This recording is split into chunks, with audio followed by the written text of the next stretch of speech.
What if Britain's rise was not only built by people, but by something buried far beneath them? Not visible, not celebrated, but essential.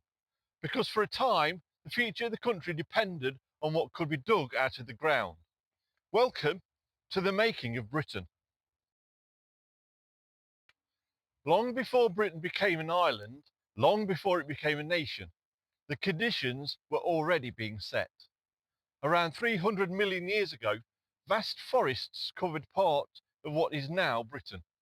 These were not forests as we would recognise them today, but dense, swampy environments where plant life grew rapidly, died, and accumulated in thick layers. Over immense spans of time, these layers were buried, compressed, and transformed by heat and pressure.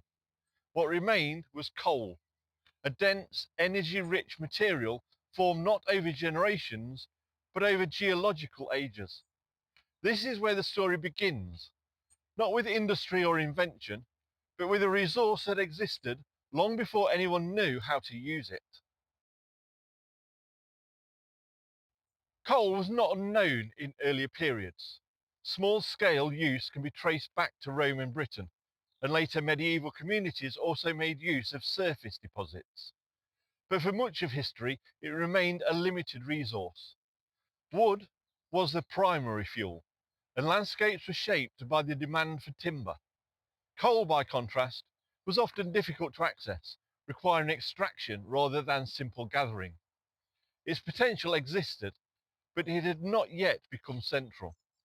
What changed was not the coal itself, but the conditions around it. The growth of cities, the increasing demand for energy, and the gradual recognition that this buried material could meet needs that other resources could no longer sustain. By the early modern period, Britain was facing a problem. As populations grew and urban centres expanded, the demand for fuel increased. Forests were depleted and wood became more expensive and less reliable. Coal, particularly in regions where it was relatively accessible, began to fill that gap. It was not an immediate transition. Coal was dirty, difficult to transport, and not always well understood, but it had one overwhelming advantage: abundance. In areas such as the northeast of England, South Wales, and parts of Scotland, coal seams lay close enough to the surface to be exploited at scale. This geographical distribution would become crucial. It meant that certain regions had access to a resource that could support sustained growth, while others did not. The real transformation came when coal was not just burned for heat, but used to power machines. The development of the steam engine, particularly in the 18th century, allowed coal to be converted into mechanical energy. This changed everything. Factories could operate independently of natural power sources like water or wind.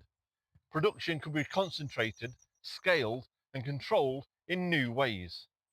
The relationship between energy and work was fundamentally altered.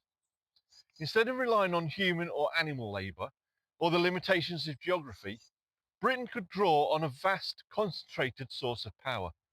This was not simply an improvement, it was a shift in how society functioned.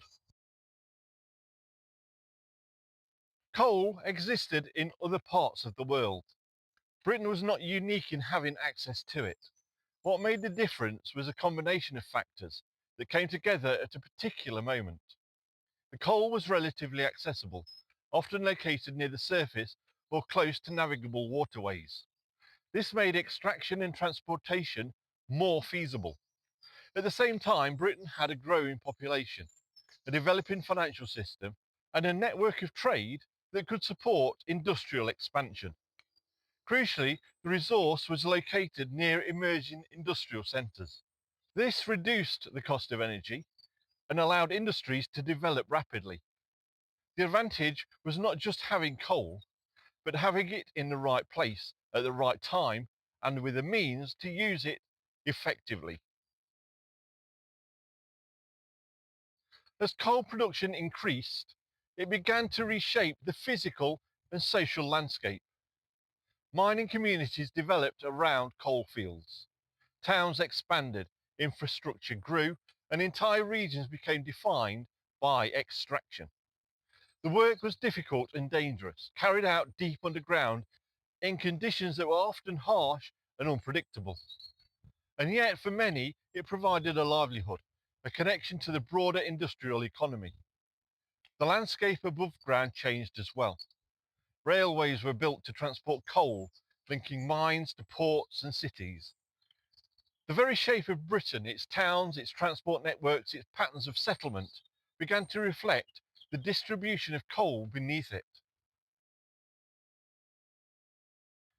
At this point, it's worth pausing to consider how central coal had become. It was not just one resource amongst many, it was a foundation of industry, the source of energy that powered factories, transport, and urban life. What happens when a society becomes so dependent on a single resource? The advantages are clear: efficiency, scale, growth. But there are also vulnerabilities. Economic fluctuations, labour disputes, and the physical limits of extraction all become significant. For those living at the time, however, coal represented progress. It enabled a level of production and expansion that had not previously been possible. The benefits were immediate and visible, even if the long-term implications were less clear. The impact of coal extended beyond Britain itself. As industrial capacity increased, so did Britain's ability to project power globally. Ships powered by coal could travel further and more reliably. Manufacturing output supported trade and military capabilities. The empire that developed in the 18th and 19th centuries was not built on coal alone, but coal was a critical component. It provided the energy that underpinned expansion. In this sense, the resource beneath Britain's soil became a factor in shaping events far beyond its shores. The connection between geology and global influence may not have been immediately obvious, but it was real. Looking back, it's tempting to see the rise of coal as inevitable, a natural step in technological progress. But at the time, it was one option amongst many. The decision to invest in coal, to develop technologies around it, to build industries that depended on it, was shaped by immediate needs and practical considerations. Wood was becoming scarce. Coal was available. The solutions that emerged were responses to those conditions. They made sense in context, even if they set Britain on a path that would have long-term consequences. Understanding this helps avoid the idea that history follows a predetermined course.